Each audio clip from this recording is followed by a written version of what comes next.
Live. Welcome, everyone. Thank you for joining us to yet another episode of Tetrate Tech Talks.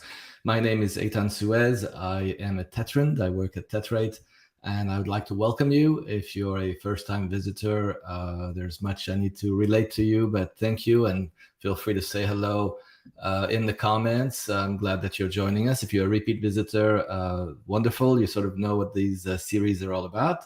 Tetrate Tech Talks are a weekly live stream. We run these every Friday. Today is Friday, May 27th, 9 a.m. Pacific. Local time here in Texas is 11 a.m. Central Time. I am glad to be back in my sort of home office and reporting to you from Austin. So as we get started, let me go ahead and flash here on the screen our landing page for Tetrate Tech Talks, and I'll go ahead and share with you the URL as I normally do.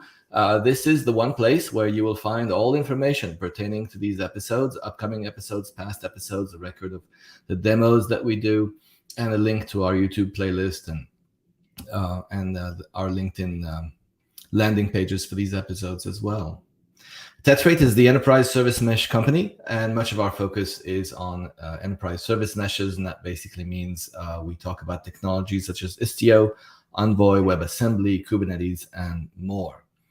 All right, I'm going to make myself a little bit smaller as we go through the usual list of things to discuss. There's quite a few things that I'm going to relate to you. I'll make my font here a little bit larger to make it easier for y'all to read. We've got a bunch of episodes. Some of them I haven't yet posted on our landing page, but you can see some of them here. Today is 27th, episode 8, where we're going to discuss Istio primary remote deployment model, and I'll explain more what that's all about. And what I'd like to begin with is the outline for this episode. So I've already mentioned what the Tetrate Tech Talks are all about. And my name is Eitan Suez. I'm your host. And the objectives of these Tech Talks is to learn and share knowledge around these technologies to get to know diverse members of the service mesh community, and as well have fun in the process. Sometimes we present a technical topic. Sometimes we have a guest on, and I'm really happy to report that we've had a really nice variety of episodes as I sort of peruse through the list of past episodes. We started with a number of technical demonstrations in episode 1 and 2, onboarding VMs onto an Istio cluster, or how do you upgrade Istio with zero downtime. And then we've sort of varied it or mixed it up from there. We've had interviews with folks, engineers at companies that have adopted service meshes. We spoke to members of the community, such as Lucas from the Kiali project, and talked about WebAssembly and Envoy. Last week was a rather event-filled week, and let me sort of get back on track here to talk about some of the episodes we ran last week. Last week was a special week in that KubeCon was going on in Valencia, Spain. A number of Tetrans were out there in Valencia. And so last Friday on the 20th, I did a KubeCon report. If you've missed that, definitely catch the recording of my KubeCon EU report. And also we had a surprise episode on Thursday, May 19th with Joe Beda and our CEO, Varun, and Louis Ryan and Matt Klein, where we discussed the recent announcement of the Envoy Gateway. So if you haven't caught that one, it's there for you to consume as well. All right, so what are we going to do in this episode? This is sort of a flashback to some of our earlier episodes. I do not have a guest for you. It's going to be just you and me, and we're going to dig into yet another facet of Istio. I'm always so impressed by the wealth of information, how well Istio as a project is documented. When we go to the docs here, there's so many different sections that really walk you through a variety of tasks. Some are task-based, others are more write-ups that you can read. And obviously, there are different tasks for different personas. Some are more developer-oriented that have to do with controlling routing to your services, configuring ingress, configuring certificates, and so on. There are others that are more sort of attuned to operators, to the operator persona. I've personally been digging into this deployment section in the nav bar, and I'm really impressed by this particular article, the one that discusses deployment models. And it's the kind of article you want to read a number of times to really wrap your head around the different ways in which you can deploy Istio. And we've talked about how a single Kubernetes cluster is one way to do it, but it's not the end of the story. As a matter of fact, it's the beginning of the story. And we've talked about how you can onboard workloads on VMs. And so if you're curious about that, go and check out episode 1. But that sort of led me to the next natural question, which is, what if I want to go beyond that? And so I dug into this section here called Install Multi-Cluster. And this is going to be what I'm going to be digging into with you today as we sort of explore that. What if we have multiple clusters that we want to manage with Istio? And there are different ways of modeling that, of course. You can have multiple Istio meshes that somehow communicate with one another, or you can make it all one single mesh. And here you see a number of options, this idea of primary remote versus multi-primary, which we'll explore as well. And so the first thing I'd like to do before I really start explaining myself, because this operation is probably the one operation that's going to take the most time, is to sort of kick off the provisioning of two Kubernetes clusters, in fact, in GCP, which happens to be the infrastructure that I'm going to be using today. So I'm going to create two GCP clusters, Kubernetes clusters, that is. One in the difference between them is the availability zone that I'm deploying the cluster to. So one's going to be in US Central 1A, and the other will be in US Central 1B. And that's going to take a couple of minutes before those clusters are provisioned and ready. And this is the beginning of sort of the, if you want to walk along with me or you want to do this on your own later, this page is part of our Tech Talk site, and you can go through it on your own time. It's rather easy to navigate to. And the corresponding instructions, it's all drawn from and derived from the instructions of the tasks that are here on the Istio website. One interesting thing that you might not know about the tasks on the Istio website is most of them are configured to be automatically tested. That is, to verify that those instructions remain true in the face of time passing by and changes and new versions of Istio becoming available, which is, in my mind, a really cool thing. But that's not really the primary subject of this demo and this episode, so I'm going to just leave it at that for now. And then I had to decide, what do I want to do? Which scenario do I want to sort of walk you through? And I decided to use the primary remote scenario, and I'll explain myself. I'd like to begin from the bottom up, to do the simplest thing first, and then move up from there to the next more complicated thing. And I think primary remote is, to me, something I can wrap my head around and explain to you. And we'll talk about the pros and cons of these two different options. So what's this about? It's about installing Istio on multiple clusters. And there's a number of preliminary tasks that we're going to have to work through. And some of them have to do with, obviously, well, we need a cluster, but not just that. We need to configure trust. What's that about? If you have workloads running in multiple environments, how do they trust one another? And so this article here in the preliminary section explains itself rather well. Let me see specifically the area that I find. Here we go. These instructions right here are going to be part of what we're going to walk through. And this diagram sort of explains it, I think, very succinctly. The idea that with every Kubernetes cluster where you install Istio, there's obviously a certificate authority that's used to assign certificates, to create and assign certificates to workloads. But when you have multiple clusters, one way of managing trust is to have a single root CA used to generate multiple intermediate certificate authorities. And this common ancestry essentially establishes that root of trust. And so what you have is actually two Istio control planes that each have their own intermediate CA that's used to generate these workload identities. So we're going to be doing that. That's going to be part of our instructions. And we're going to be configuring trust as well. And I have the whole outline sort of worked out here, but there's one particular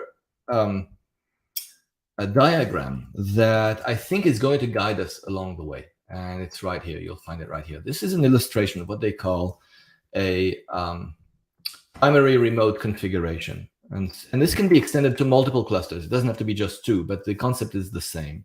And so what you're seeing in this picture essentially is this notion of a single network and two Kubernetes clusters, which we're in the process of provisioning.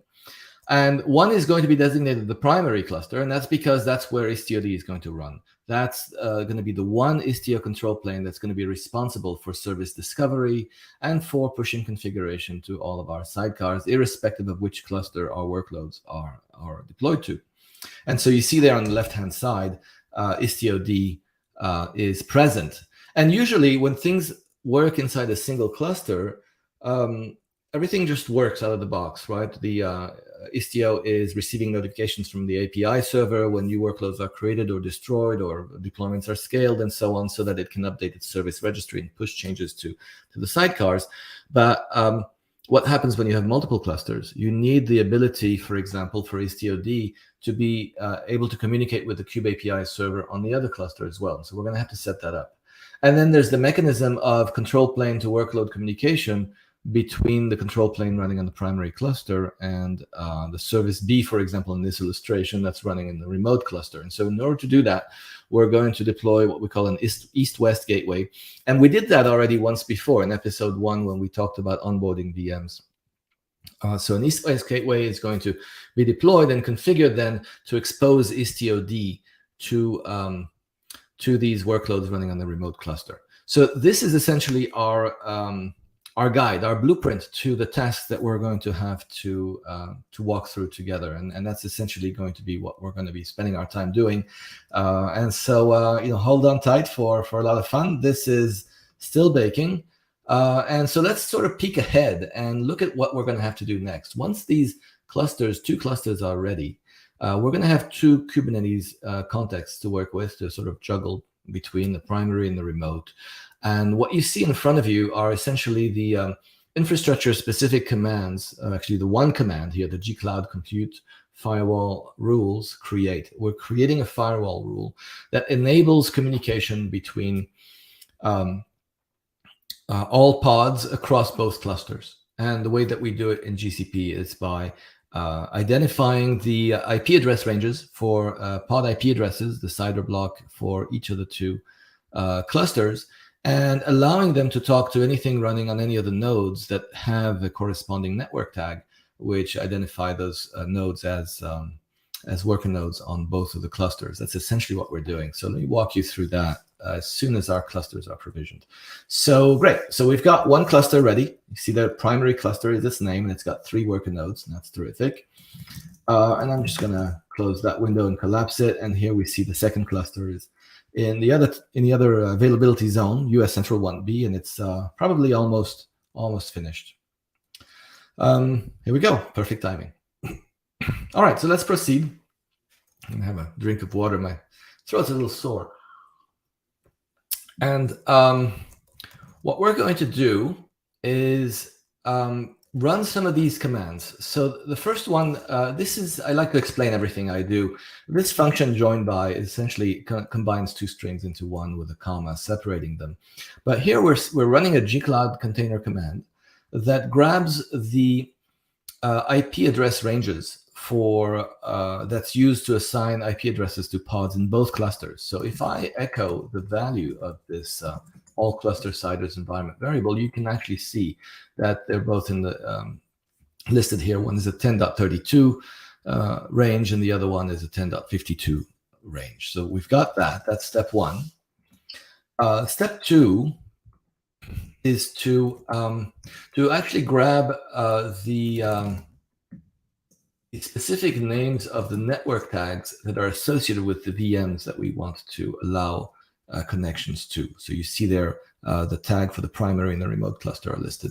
And then the coup de grace, as it were, is to run this one gcloud compute command to create a firewall rule that says allow ingress from all these source IP addresses to any of these target VMs. And that will essentially enable communication between between all parties involved across the entire mesh, which is in this case spans 2 clusters. All right, so we've got our firewall rule, and now we really are getting into sort of the main preparatory step, which is to create a root certificate authority. And once we have a root certificate, we can create our intermediate CAs. And then the third step here is just a matter of bundling those files into a secret that we put in the Istio system namespace on each of the clusters.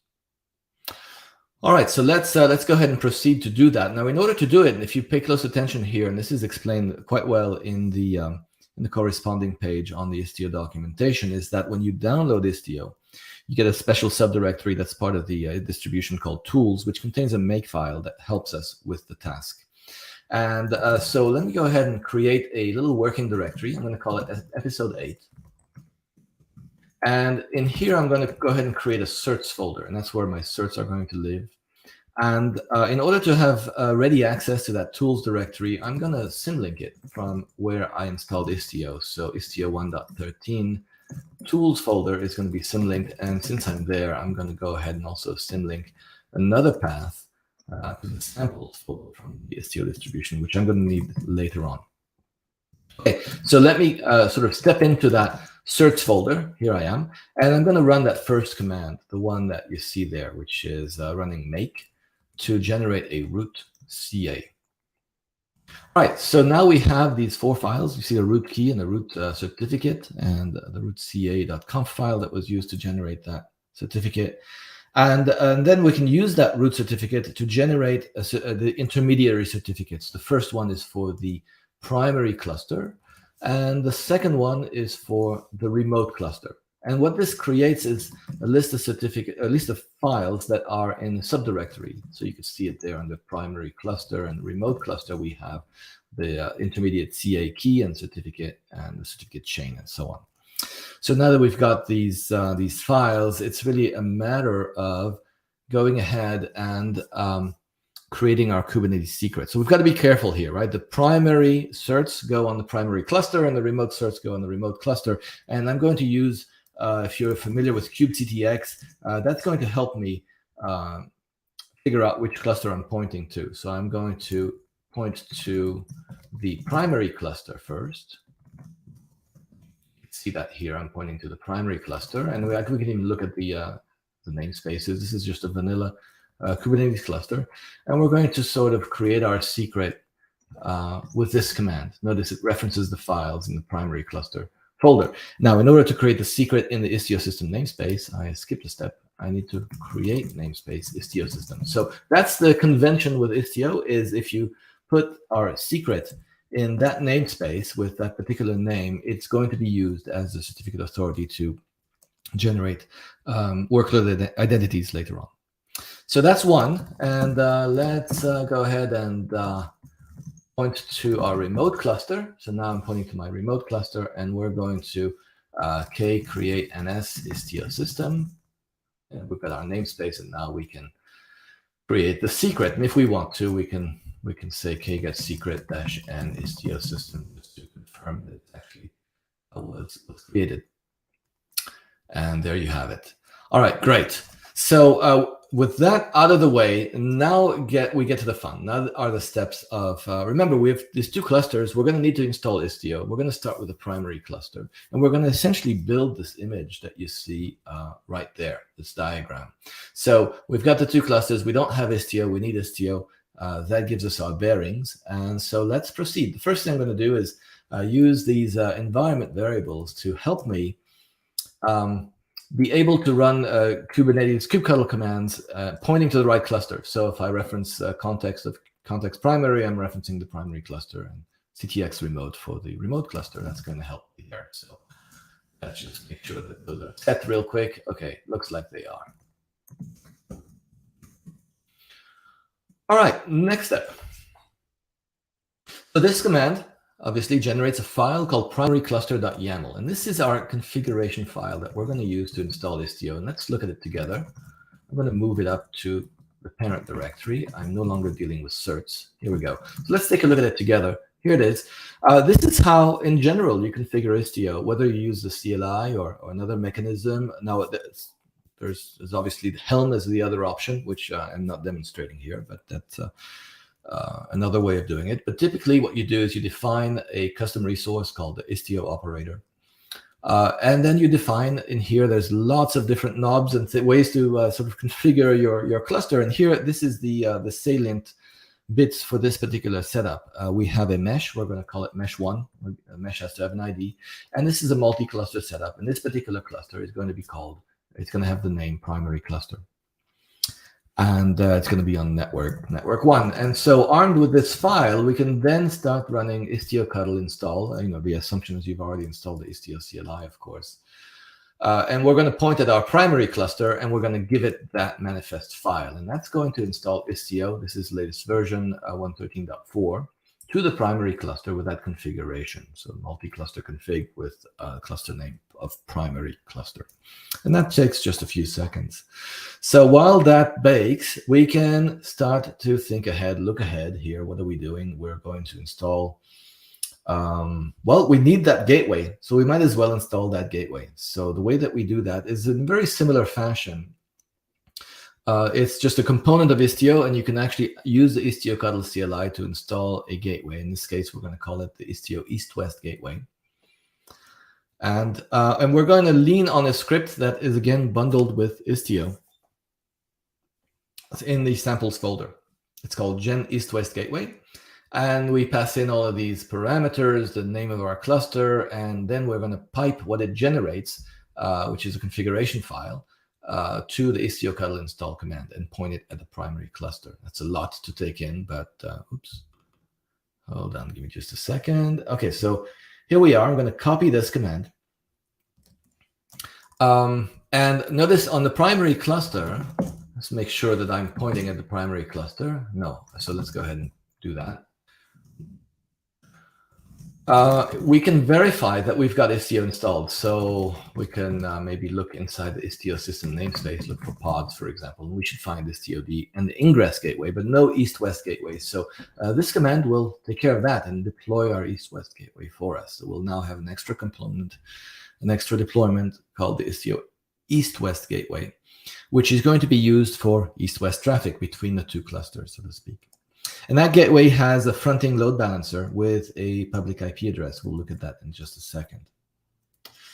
All right, so yeah, let's run this sort of test command here, which basically shows here. Let me put it here at the top of the screen that we've got a service of type load balancer with an IP address that's in the process of being created.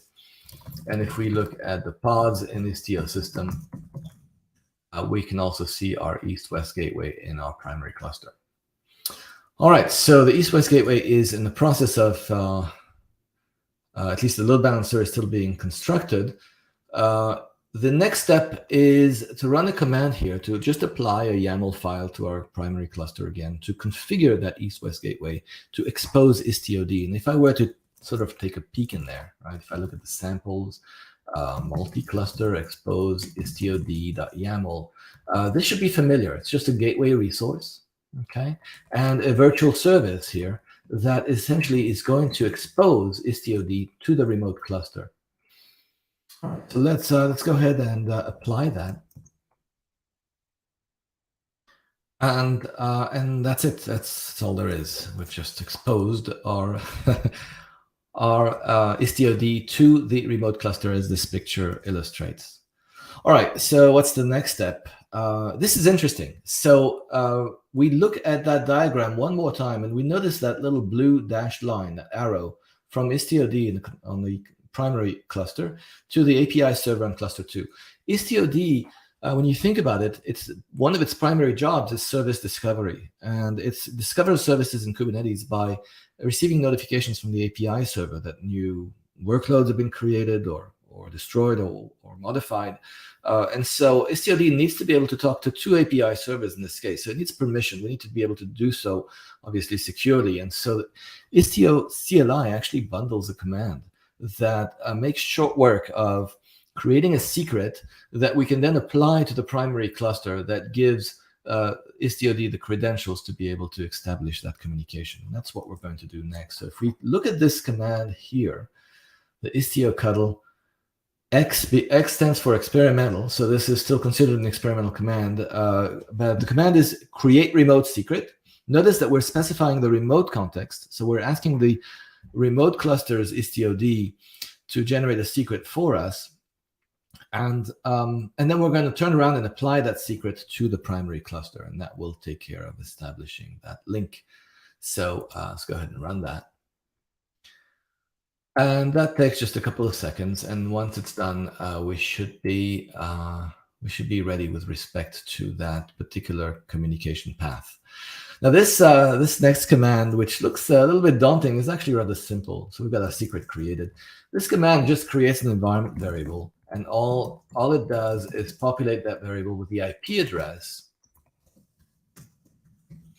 of the east-west gateway. So if you look at the external IP of the east-west gateway, it should match the value of that environment variable. Yeah, 70.220. And that's what we're going to point our remote Istio in order to talk to the control plane in the primary cluster. So let's just take a moment and understand what we're doing here. We're actually setting up a single mesh that spans multiple Kubernetes clusters, but with a single control plane, and that's called the primary remote model. There is another model called the multi-primary, which obviously then has multiple control planes, which will give you more redundancy with respect to the control plane as well. Whereas here we have a single control plane. So I figured this was a simpler conceptually idea to begin with, and that's the focus of our demo today. All right, so what we need to do is we've got a Kubernetes cluster labeled the remote cluster that does not have Istio yet installed, and so we need to do that. So we're going to need to configure Istio on the remote cluster to point to the control plane on the primary cluster, to tell it, hey, by the way, this is the control plane you need to communicate with, not the one running on cluster 2. All right, and so in order to do that, we generate this file called remote cluster.yaml, and it looks eerily similar to the primary cluster config, with the one exception on line 10 there, where we actually tell it, hey, by the way, for service discovery, for pilot is one of the main components in Istio, you're going to consult with that east-west gateway, and you're going to talk to the Istio in the primary cluster. That's essentially what we're saying here. So now that we've got this file, it's just a matter of running istio install on the remote cluster with that remote cluster.yaml file that we just generated. All right, so we technically have 2 Istios running, but really one control plane. That's not 100% true. There is one responsibility that the sort of control plane on the remote cluster is playing, which is to assign workload identities based on its intermediate certificate authority to workloads running in the remote cluster. But that's it. All right, so that sort of concludes the setup. And now is sort of the time where we scratch our head and ask ourselves, well, okay, we've done all this. Now what? What does this mean? Well, it means that you have a mesh that spans 2 clusters, which is kind of cool. And the subsequent question then is, well, how do we verify it? How do we test it? What does this buy us? Well, for one thing, we've got 2 clusters spanning 2 availability zones, so we should have more redundancy. We can think of maybe the idea of being able to fail over if there's some kind of failure in one zone. Maybe you can have workloads running in the other zone. Those are some of the things that this enables you. Also, this could be a good model for sort of dividing or isolating workloads. If you don't want to have a single cluster shared by multiple teams, you can give each team their own cluster, but still have a single mesh. So those are some of the sort of scenarios that you can think about in order for that might be apropos for this particular deployment model. All right, so to verify installation, I'm going to go ahead and use these monikers or aliases. Cluster 1 is just going to be an alias for primary cluster, and cluster 2 is going to be an alias for the remote cluster, which happens to be the naming convention used by this page that sort of will guide us to how do we actually verify that things are working. And this is kind of interesting what we're going to do here. We're going to deploy a single service. Conceptually, it's going to be one thing. But technically, since we have 2 clusters, we're going to define a service in 2 places in both clusters. So we're going to use one of the sample apps that comes with Istio. It's called the Hello World service. And step one, obviously, is as we do with any Istio service mesh, is we need to configure a namespace. And here, this example walks you through configuring a namespace called sample. We're going to create a namespace called sample, and we're going to configure it for sidecar injection. So notice how we use the context environment variables here to target each of the two Kubernetes clusters that we've got. So we're creating a new namespace called sample, and we're going to label it for automatic sidecar injection. So notice that we use the label Istio Injection equals enabled, and we should be familiar with that. All right, so we can verify at least on one cluster. We can list our namespaces and look at that label and notice that enabled is the value of the Istio Injection label.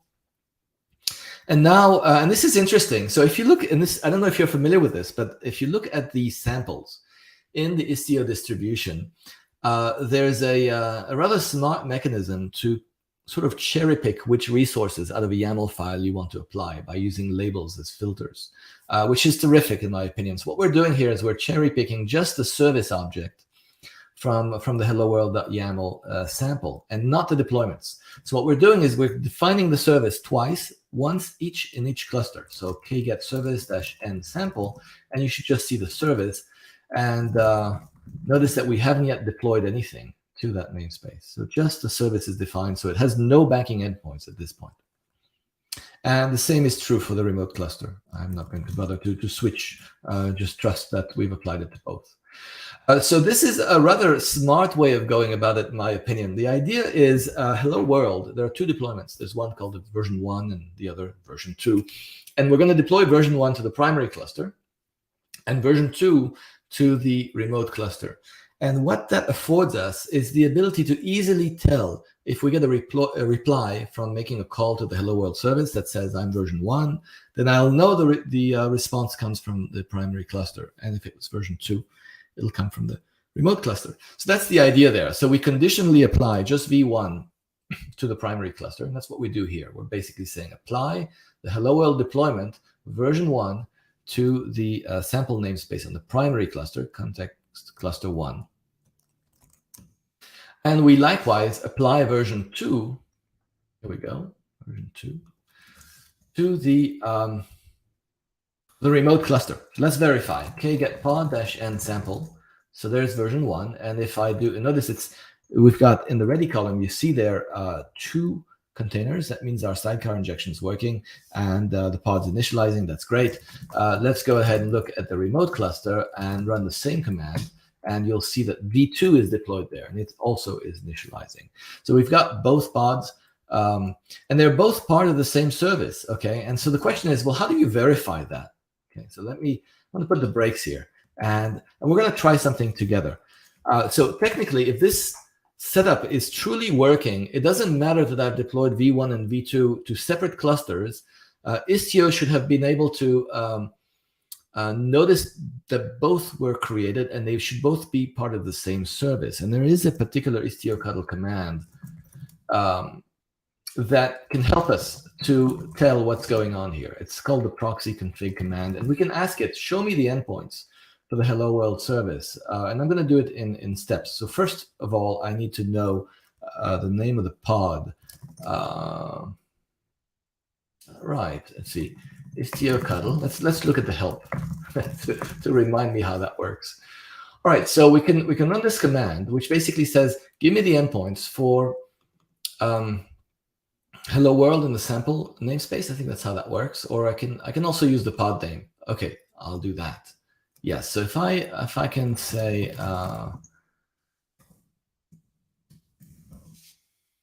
okay, so let's see, Istio cuddle proxy config endpoints for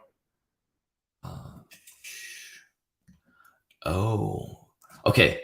I want to do it for a client. I want to look at how a client sidecar is configured vis-a-vis the hello world service. That's what I want. And so step 1 will be to deploy. We often do this. For those of you who are not familiar, the sleep pod is basically stands in as a client from which we can call the hello world service. We're going to apply it to the sample namespace in both clusters. So let's do that first. And then we're going to ask the sleep pod for the endpoints that match the Envoy cluster or the service called Hello World. All right, so let's look at the pod in the sample namespace. So this is on the remote cluster. We've got sleep and hello world, and I'm going to also switch to the primary cluster and rerun that command.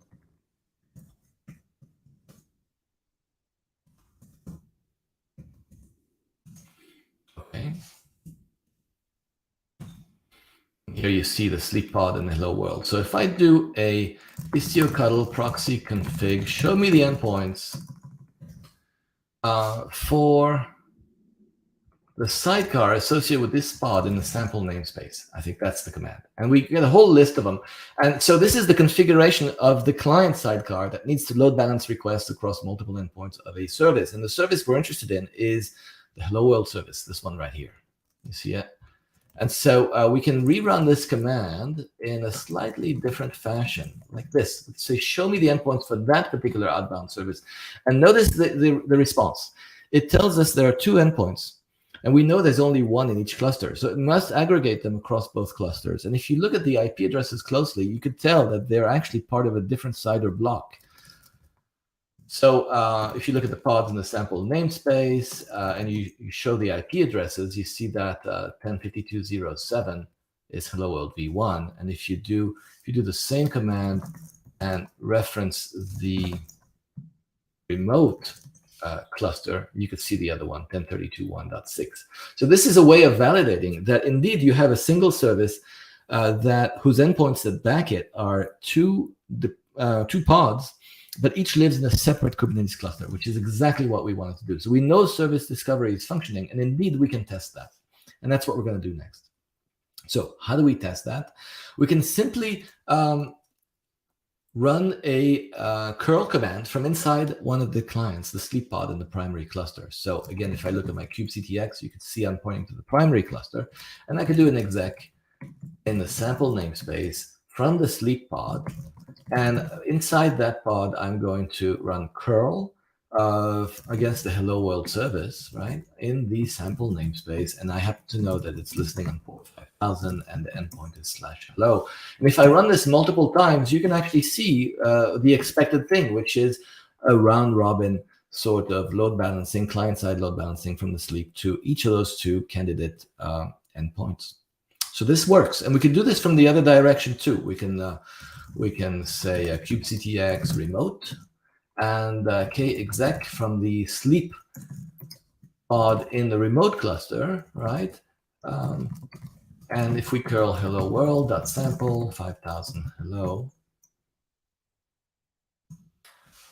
it should also load balance. So it doesn't matter if the client resides in one cluster or the other, you get the same result. So that's very comforting to know that our deployment was of this multi-cluster configuration is actually correct and functioning. Which leads us to thinking about this a little bit more. Is that what we want, right? If we have multiple clusters, maybe running across multiple regions or multiple availability zones, as is the case here, maybe we want to take advantage of what's called in Istio locality load balancing tasks. And let me pause for just a second because I really haven't been paying attention to comments. All right, I see Joe is, thank you, Joe, for mentioning that you're really liking this demo, and thank you for joining us. All right, so let's carry on and ask ourselves this question. What is, first of all, locality load balancing? Okay, let's begin there.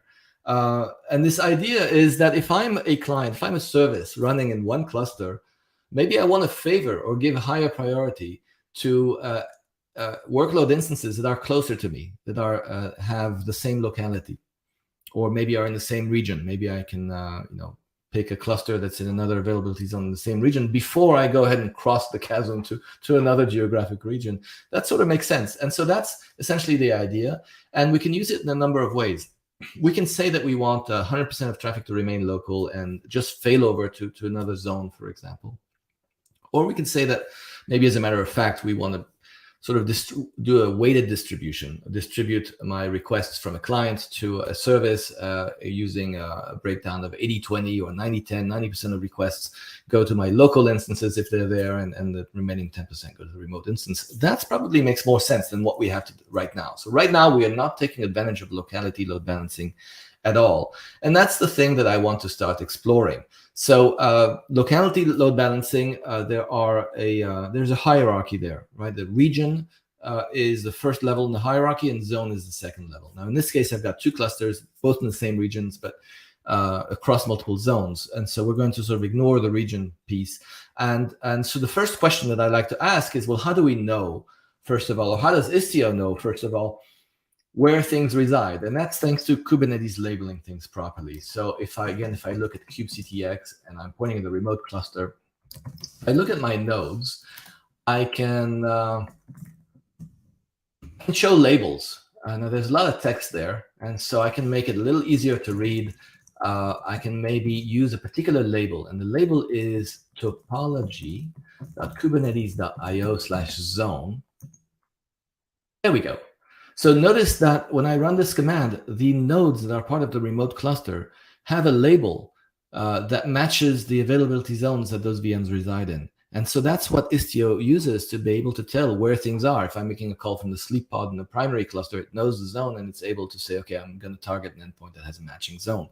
So that's a little bit of how that works. And I can go to my primary cluster and rerun that same command. Notice here, let's say US Central 1A. So that's good. So how do I set this up? And the answer is we do it with a destination rule.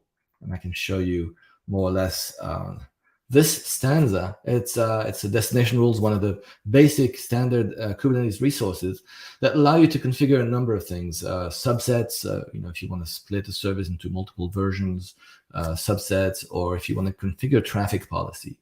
And what the documentation walks you through is a way to test this. This is not how you would configure it in production. Here, the configuration is designed specifically so that a single failure, so you use outlier detection to basically say that if I have one 500 error, I should be able to fail over, and I'm going to eject this particular workload out of the my pool of endpoints that I can load balance against for a minute, for example. So you configure outlier detection here specifically so that a single failure would trigger failover. And then the connection pool setting here is also sort of contrived for a scenario of testing this situation, whereby every request requires a new connection. And here what we do under the load balancer section is specify locality load balancing to be enabled. And so we're just turning it on. Maybe this is one of those situations where maybe showing is a little more clear than trying to explain what I'm going to do. So we define a destination rule that turns on locality load balancing. We configure outlier detection on purpose to automatically sort of take one of our workloads out of the picture to simulate a failure so that we can see failover actually happen. So let's apply this destination rule on the primary cluster. So we have a destination rule called hello world, and now supposedly locality load balancing is configured. Well, how do we test it? Well, if we run that sleep command, right? The kexec, sorry, it's not the sleep command. If we run a curl call to the hello world service from the sleep pod that's in the primary cluster, okay, so that's a mouthful, but you know what I'm trying to do here. Curl hello world.sample. If locality load balancing is indeed turned on, it should prefer version 1 because that's the local one. That's the one running on the primary cluster. And indeed, it's favoring it. Okay. And if we were to do the opposite, if we were to make this call from the sleep pod in this remote cluster, it would favor version 2. The instructions essentially walk us through a mechanism of making the instance running on the primary cluster unavailable. And I want to show you what that looks like. So this is called locality failover. And the way that they do it is they take advantage of a particular endpoint on the sidecar called drain listeners. You see it right there. And I've copied that command also in my instructions. Just a sec. I think I clicked on the wrong tab. Here we go. So if we look yeah, if we look here, this is the command, and all we're doing here, this looks rather scary at first, but it's really rather simple. And maybe instead of copying and pasting it, we'll run it, we'll do it, compose it by hand so you can understand what's going on. We're pointing at the primary cluster. We're doing an exec against the sidecar for the Hello World v1 pod, okay? And we're calling the drain listeners, and that's essentially an endpoint that's used when you're trying to shut down the sidecar. And essentially, it's going to set up a situation whereby the next request to that endpoint is going to fail. It's going to trigger a 500, which will trigger failover. And so we should be able to see, if we drain these listeners, that that calls are going to sort of fail over to the other cluster. So if we do a k-exec -n sample against the Hello World sidecar, and the sidecar is going to be, the Istio proxy container, right? That's the sidecar container in the Hello World service. And we're going to do curl to localhost port 15,000 drain listeners. So we're simulating a failure. Oh, we need to do a curl-x post. That's right. Okay, so now if I try again to call from the Hello World service from the sleep pod, we used to get responses from v1, if you recall.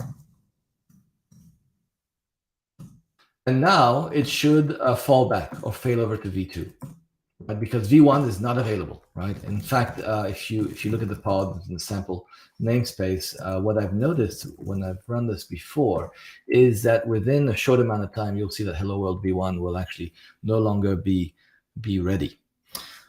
Okay, so this works, and we can try to do the reverse, which is to set up the situation from the remote cluster vis-a-vis the primary cluster, using the primary cluster as the failover one, so to speak.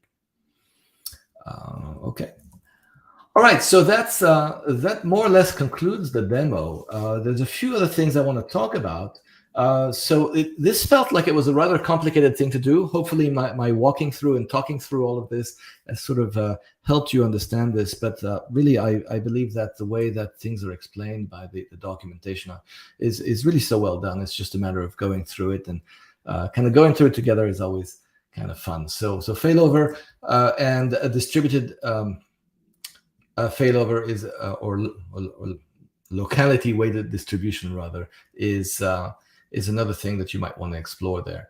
Now, the process of sort of extrapolating this to multiple clusters, not just two clusters, should be rather evident if we go and look at our diagram maybe one last time. The way you would onboard a third cluster would be to create a third cluster, maybe in another region or what have you. You'd have to rerun that command, the Istio cuddle command, to create a remote secret so that the primary cluster can access the third cluster you're creating. You'll have to install Istio in the same way that we installed it on cluster 2 onto cluster 3, and pointing at the remote pilot that lives in the primary cluster.